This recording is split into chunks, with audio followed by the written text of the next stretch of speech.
there was a couple of things happened together, weren't there? You were on these difficult cases, talked about the Fred West case and then the other cases that were similar. Yeah, That you were having to look at all of that. try and move away from those type of cases, you know, sort of that could be psychologically damaging.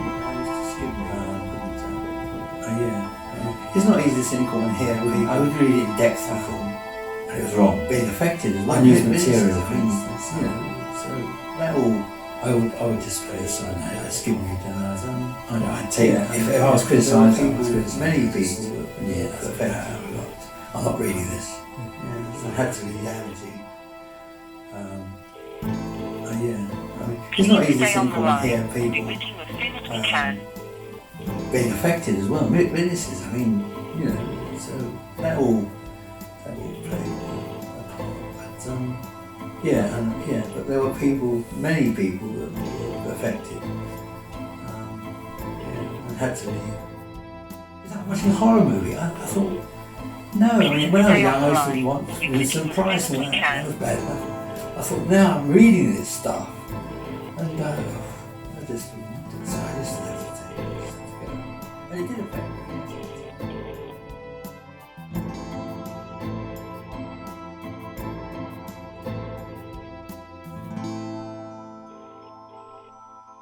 Please stay on the line. We'll be with you as soon as we can.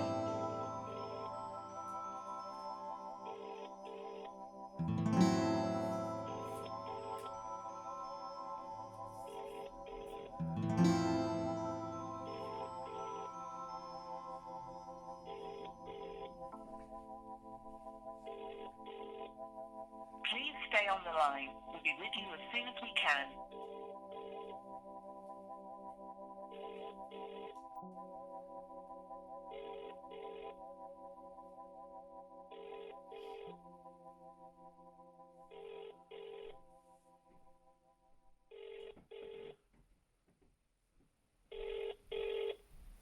Please stay on the line. We'll be with you as soon as we can.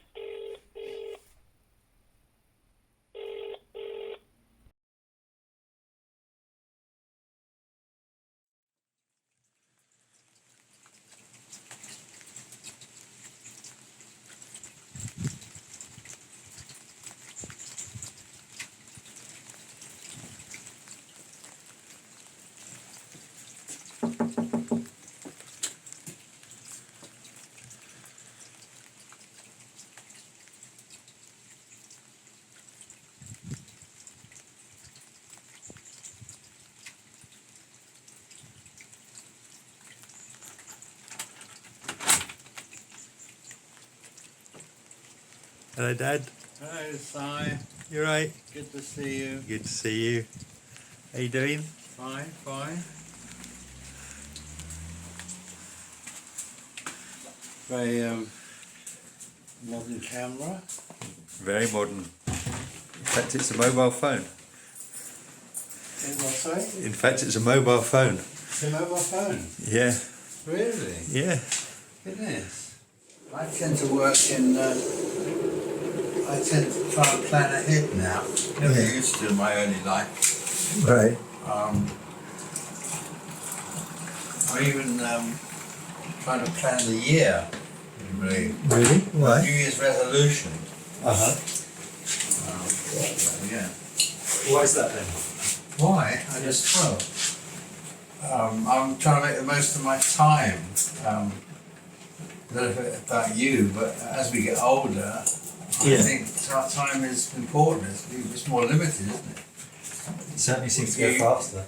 Well, you realise you don't have long on this planet in a sense, because it's getting shorter, you're getting older. Yeah. So I've booked to go to Portugal at Easter. Oh, yeah. I've invited Anthea to come with me. She agreed. Oh, fantastic. Well, yeah. So she's still in two minds whether she goes to Australia or not, Right. because of the problems with the fire Yeah. and the smoke causing havoc elderly people, you know, breathing problems, that sort of thing. Yeah, yeah. But there's been rain now, and of course it's dampened it all down a bit. Okay. It's south of Sydney more. Her brother lives north of Sydney, in Port Macquarie. Right. Do you want sugar, son? You don't want sugar, do you? No, no, thanks. A little milk, yes? Just a little bit, yeah. Oh, right, okay. There's your tea. Thanks. I'll grab it in a minute. Do you want anything to eat? No, I'm fine. Let's go through. Okay. Yeah. I'll tell you what. I'm going to settle this down a minute. Hang on.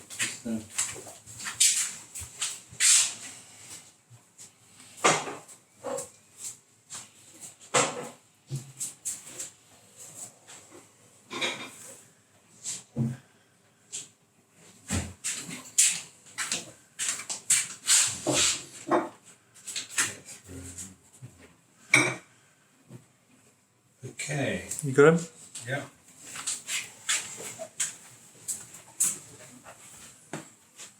You don't have to walk backwards with the camera, have you? Yeah. It's a bit of a skill. My major concern really at the moment is actually whether or not we'll get the footage we need. Because the reality is, and of course this is a good thing, my father has got better. So in fact his mental health, his mental state has improved dramatically. And this has had the effect that he is less willing to discuss many of the things we used to discuss. So he expresses himself less freely, less openly, and self-censors more and is concerned about what others may think about him. 2 ships, in fact. Right. Yeah, but I hesitated. So it went badly gone, yeah. So, but I got that. I thought I'm not going to hesitate with that. Yeah. Yeah, so It's lovely, isn't it? it's very colourful, isn't it? Yeah. And I thought, well, I won't hesitate, I'll grab it at £10. But because there were other pictures in the charity shop. As you know, I frequent charity shops. And try not to pay too much. And yeah, and a couple of pictures I've seen I liked and they're gone. But this one I grabbed anyway. I was actually, it's such a blank wall, I thought I'd put it there. And in fact, it may eventually end up in my room, obviously my bed, but I don't know yet. Yeah. Because I was going to put the galleon here, Right. move the one upstairs, that one upstairs. So, anyway, but that's what you can do with pictures. You can move them around and sort of change the theme of the room, can't you, by doing that? Yeah, but it's lovely, isn't it? It's really brought. It's a lot more warm. The room, isn't it? The house, actually. Yeah, yeah. So is this your influence, or is this Alethea's influence? Mine. Yeah, well, she was saying to me, it's a very bachelor house. It's a very bachelor house. And then if I ask her her opinion, she'll give it, and I might always agree. And then she'll say, it's your house. So, in other words, do what you want to do. Because you're here all the time.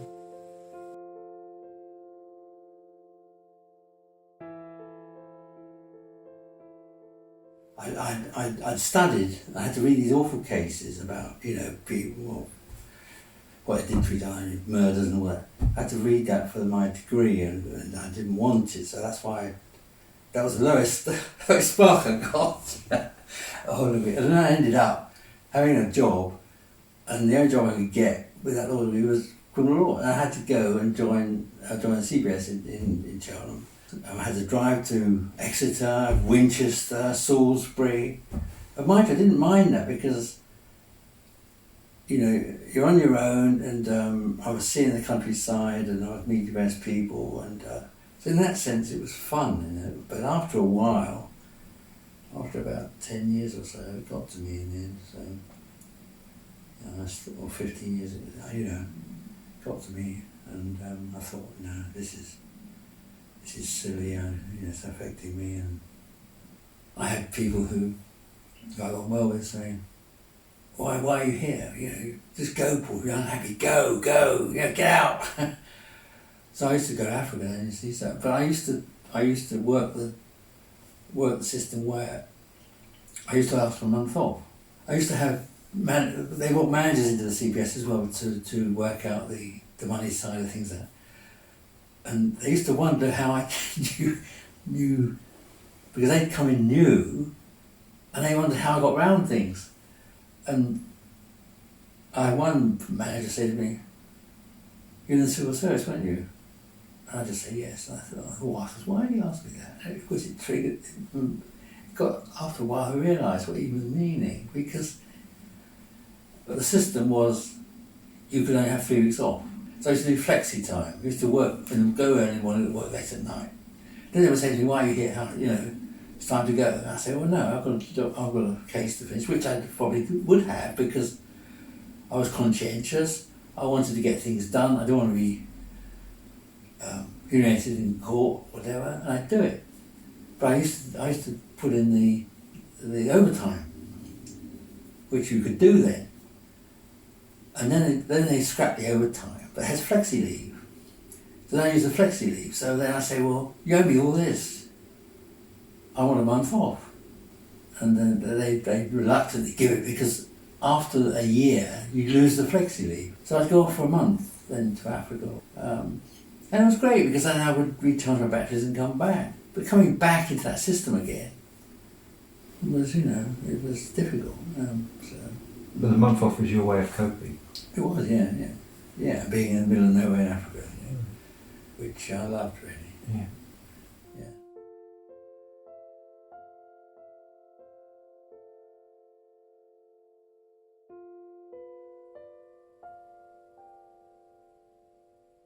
Things happened together, weren't there? You were on these difficult cases. You talked about the Fred West case, and then the other cases that were similar. That's right, yes. Yeah, I used to skim read. I couldn't. In the end, I would read it in depth before, and it was wrong. Unused material, for instance. I would just put it aside. I'd skim read, and I'd take. If I was criticised, I was criticised. In the end, I thought, no, I'm not reading this. Yeah. Because I used to hear people in the office talking, "Oh, listen to this," and they'd read it out, and they somehow get, I don't know, they were talking about it, and I thought, why are you reading that? And they seemed to get satisfaction out of reading it. I thought, it's like watching a horror movie. I thought, no, when I was young, I used to watch Vincent Price and all that, and that was bad enough. I thought, now I'm reading this stuff, and I just didn't want it, so I just didn't have to take it, I just had to go. And it did affect me, yes, over time.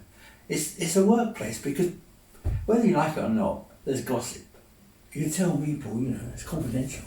Oh, it's not confidential at all. You go to a welfare officer. Tell us, your problems.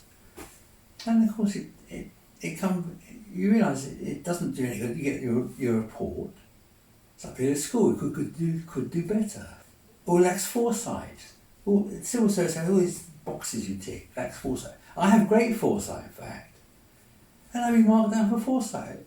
I thought, come on, just...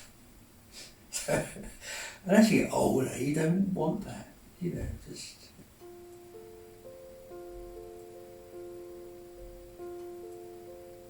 Sit in a court day in, day out, and I'm glad I wasn't there. I was able to move and I wasn't sitting there, because it would have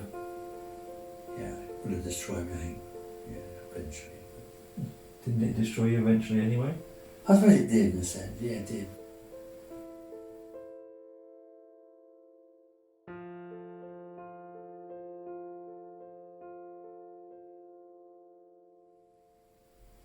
The early 90s were at a time when... Those are early awful cases I'm having. So you're in a job you don't enjoy. you've got a lot of pressure from the stuff you can't transform. There's no counselling at that point. I think you once told me that they brought in counselling for the police Did, yeah. after the Fred West situation. Oh God, yes. Oh yeah. Well, yes. I mean, they were going. The police were leaving, and then in the end, they used to have counsellors. In the end, they did bring them in. I think I saw a psychiatrist, and he decided, well, this guy needs help. So they get help, put you in an environment, and I was injected. I remember being injected then, once, and it was so powerful I could hardly walk. Well, you still have human rights, whether you're disabled, whether you're in fact mentally ill, you have a human right. Yeah. No one has a right to kill you, for instance, or to incarcerate you for life unless you committed a crime. And I have not committed a crime. Right.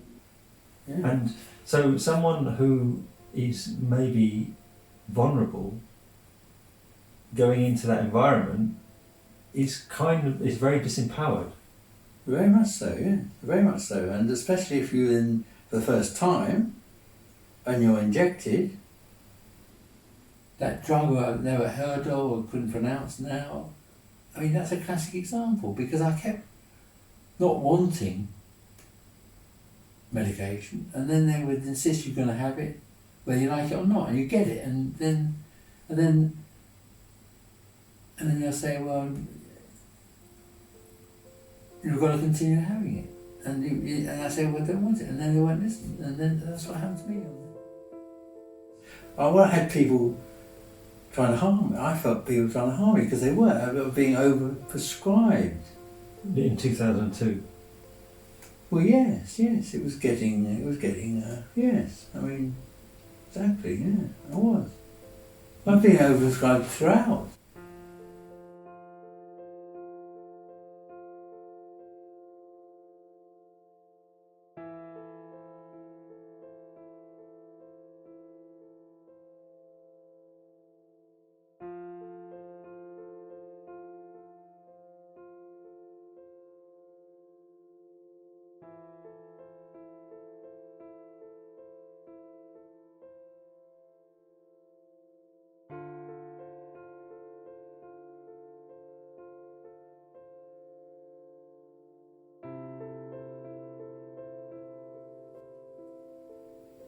It was 95, she was diagnosed with breast cancer.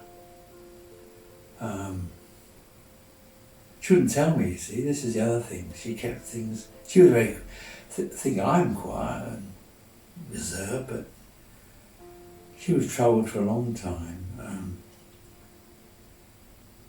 We had an affinity because she loved Africa.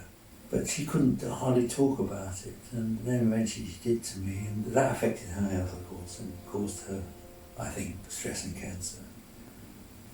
And she used to go to the hospital, and she wouldn't tell me where she was going, and eventually she did tell me she had breast cancer. That's when I took her to Africa again. I took her to Africa. We thinking she'd like that. She had the operation, that's right, she had an operation in 97, I think, and again, that's why I lost faith in the medical profession, because she wasn't private. She was NHS. She couldn't afford private treatment. Having said that, even then they don't get good doctors. But anyway, and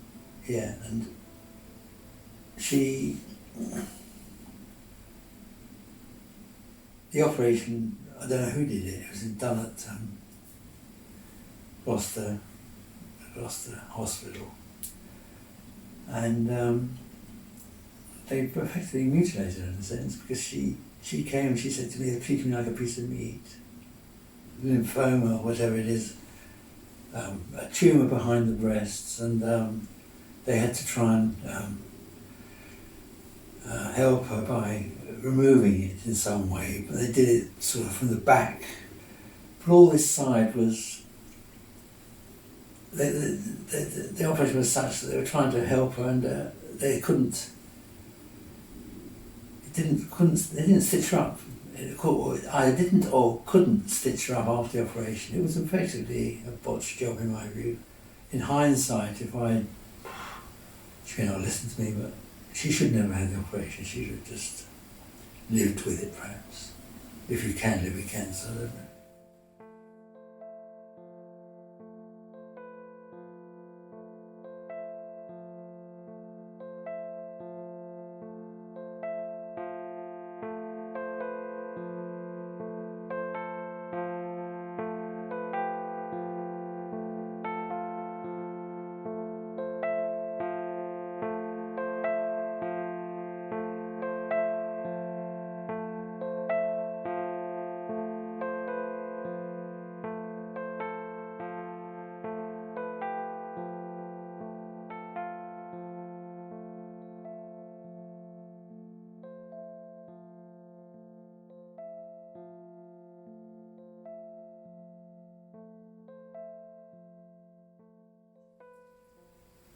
Unfortunately, I said to you before, I was never suicidal, I was never...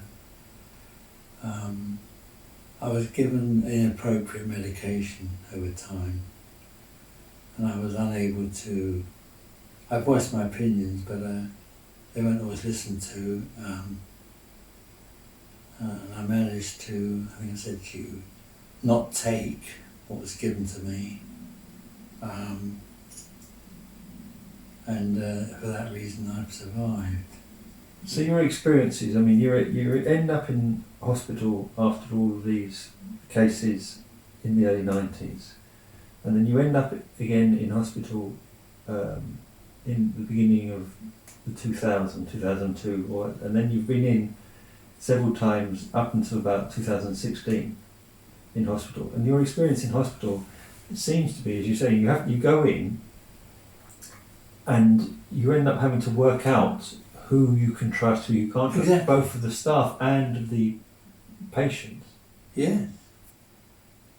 Well, as I said to you, they were monitoring him with my behaviour because of what things are putting me on. They're saying, well, your behaviour is bizarre. You get tarred with the same brush, you understand me, you know, they think, well, you know, he's got this history and must be something wrong with him. And always assumptions made. I mean, that was the system. And of course, when you have a history like that, no one's listening. But you had people who were must have been on hard drugs, you know, cocaine or whatever, heroin, who really were in a terrible state. I mean,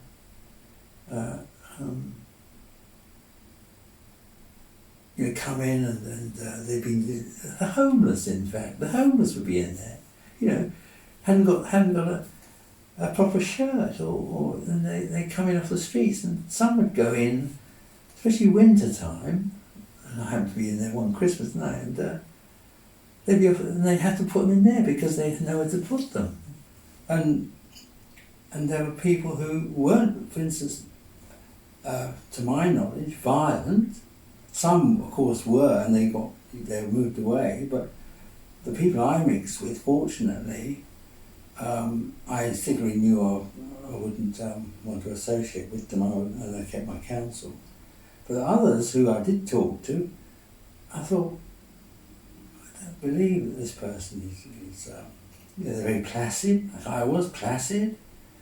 And young men as well. I mean, I couldn't believe that. Some of them were very young, and I thought they had a bad start in life and whatever, and I used to talk to them. Had a policeman come in who was only 34, he had a breakdown. And of course I said, well, you're in the wrong job. I said, I was probably in the wrong job as well. You know, nothing wrong with you. And he beamed, and we were chatting over the canteen and everything, and yeah, within about 3 or 4 weeks, he'd gone. And he gave me a hug before he left. About people who have been on antidepressants, for instance, for a long time, as long as me and since. And they've done what I've done, which I did late in the day, really. And I'm improving by the day.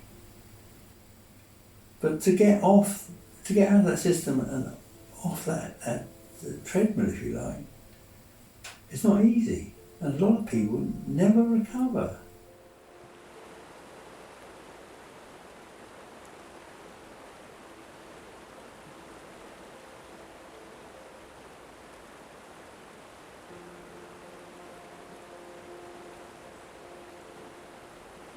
It's understated, but a lot of people go through breakdowns in their life, and some manage to recover, others don't.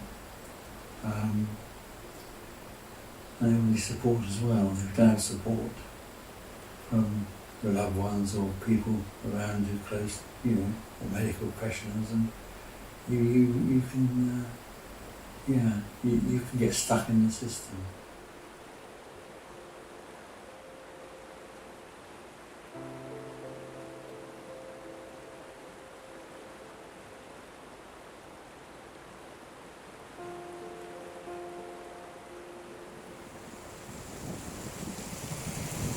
How do you feel now, Dad? Relaxed, because I've been sitting there watching the wildlife. Uh-huh. Are you doing a wildlife film? I should have been. But will you be? Well, I would have... No. I'm only wildlife, your particular wildlife. No, well, what will you do in the future then? Oh, I don't know. That's yet to be unfold. Yeah. I was meant to be doing a wildlife film.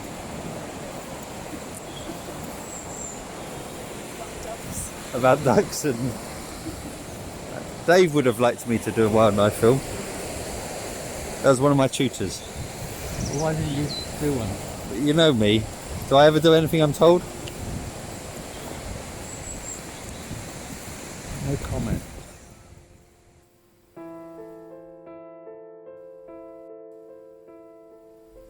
Well, we're at the end of February now, and it's a few weeks since the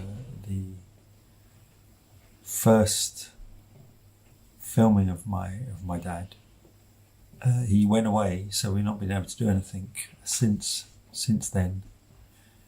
But it was interesting. It was good in many ways. I found out things I didn't know about him, about my family. But my fears,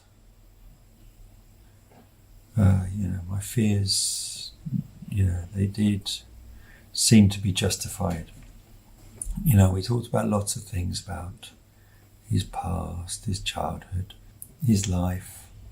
But as soon as we started to enter into things that were connected to the times around when he was living on the farm in the middle of nowhere on the Ashdown Forest with my grandmother, when he started to talk about that, or I asked about that, then it changed. He started to be a little bit more,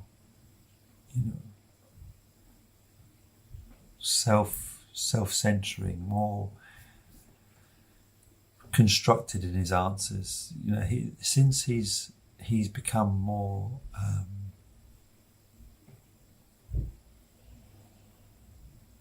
comfortable back in the world, more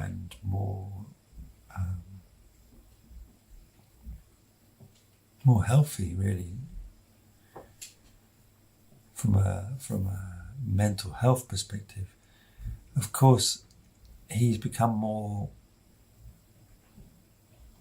concerned about how others may see him,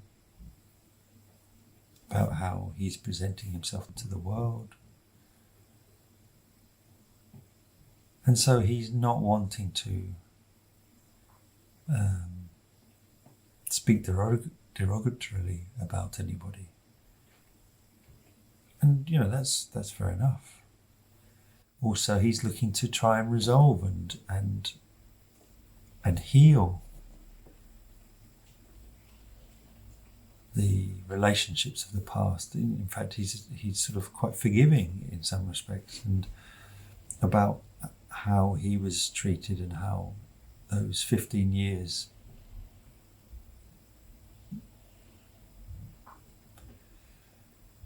being caught in that place, in the system, and the care system, how that was, how he was treated. He's quite forgiving about that now, because he's in a different place, a more supported place,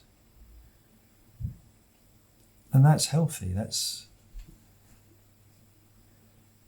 a good thing. Yes, I mean, I was in limbo, wasn't I? I was just, again, I didn't know which way to turn. Couldn't see a way out, really, I suppose. The social services, I think, got involved. They want to send you back to a safe environment. That was the key, which is very sensible, really. In fairness to my mother, yeah, I mean, she saw, what difficulty I was in, and said, come back, in a sense. Which I did.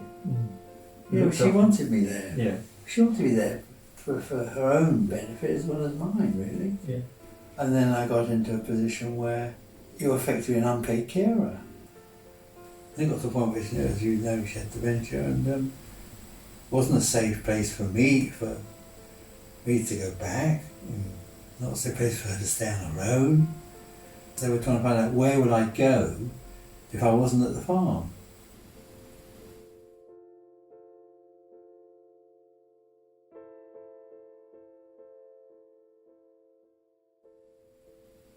How does your life differ from your life in the farm?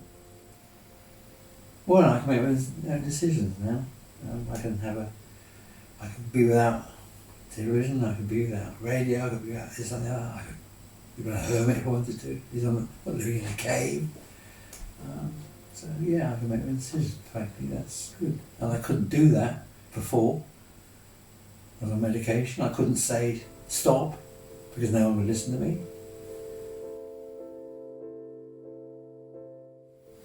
I'm proud in the sense I didn't think I had it in me to survive, but I did.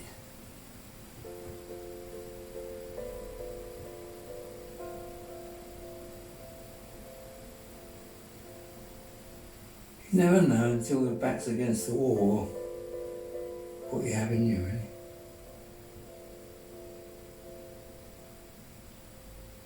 True grit.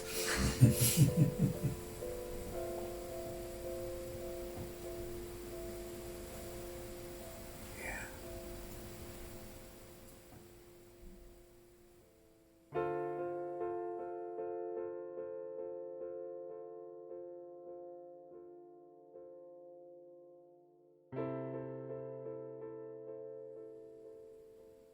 We're what seems to be the beginning of the lockdown by the government for the coronavirus. I started this film maybe 6 months ago as a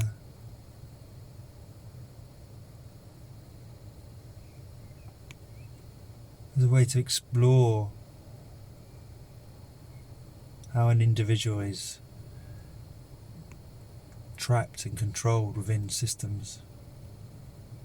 And through the course of this filming, we've had all sorts of things happen in the making of the filming, but I set out to explore how an individual is trapped within a system and use my father and his experiences as an example.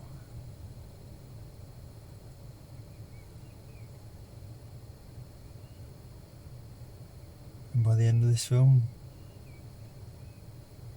our whole country is now the example. Perhaps even our whole planet very soon.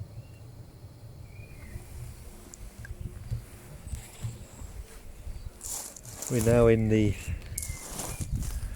situation of the coronavirus lockdown. last Monday, I think there was an announcement that, there would be a lockdown. Requested to make arrangements, really, weren't we? And then last Friday, we were effectively ordered to make arrangements and prepare for lockdown. And there's been specific regulations around the over 70s, isn't there? It has, yeah. Being over 70, how do you feel about that? Well, we have to face it, really.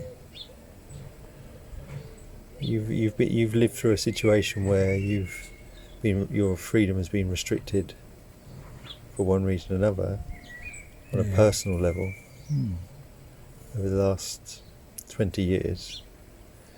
How do you feel now that it's now being imposed on a national level?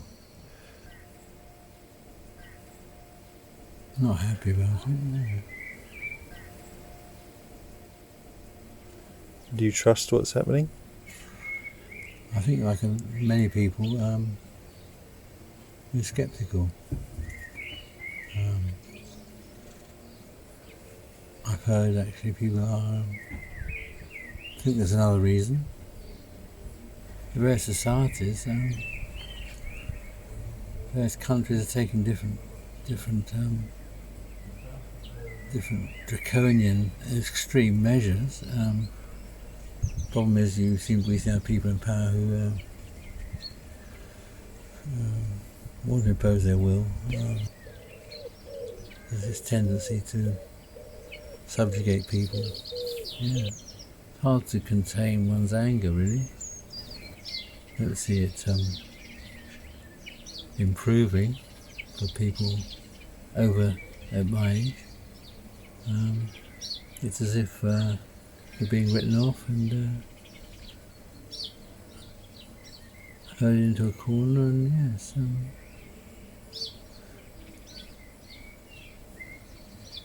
we've become expendable, really.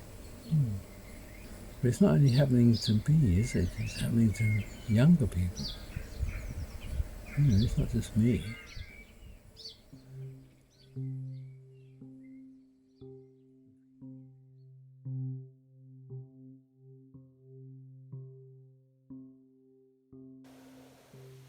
What would you like to say?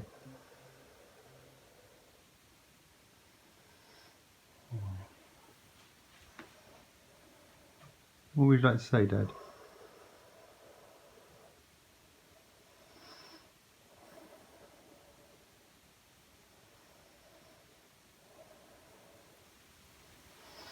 I'll be coming out. Eh? I'll be coming out.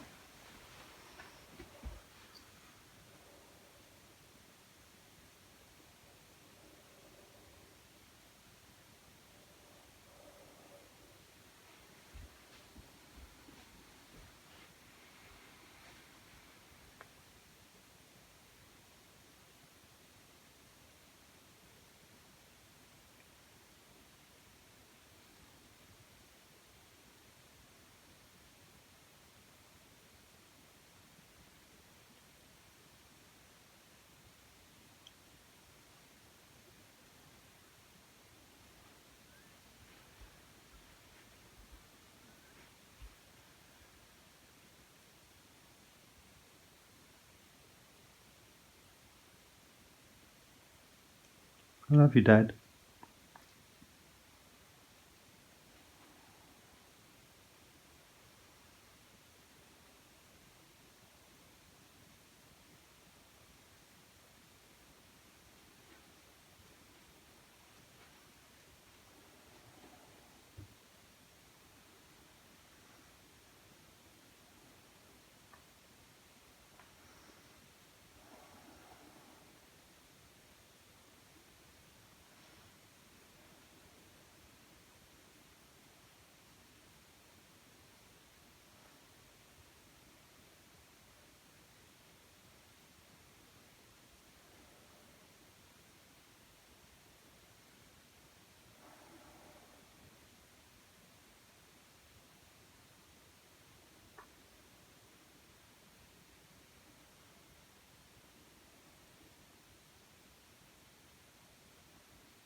I can say, isn't it? No.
Nothing much I can see.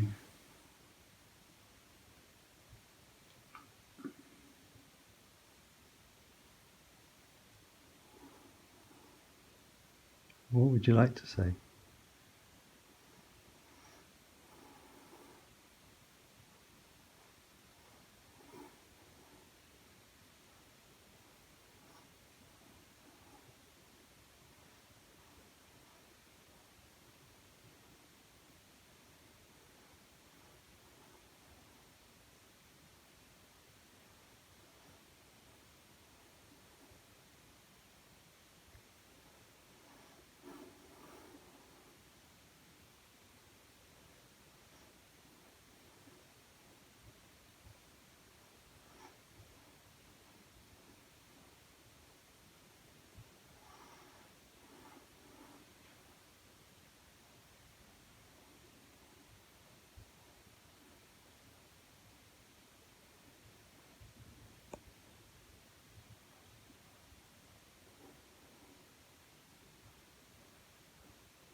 All those are affected, really.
All those are affected in society.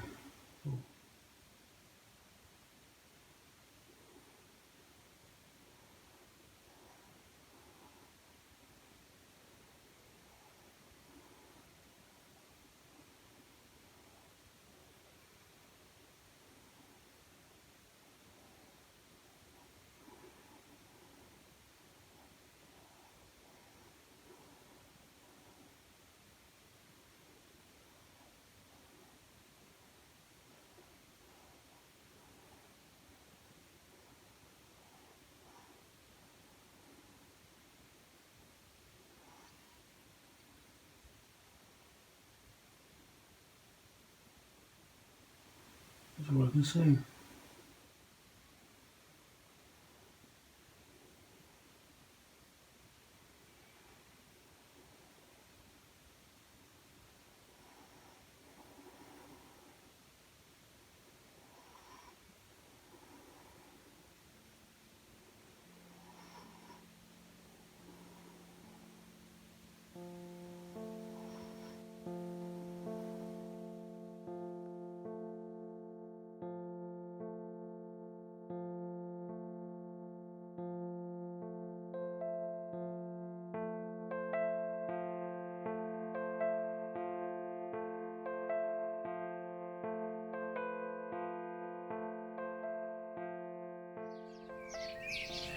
What else to say? I said enough?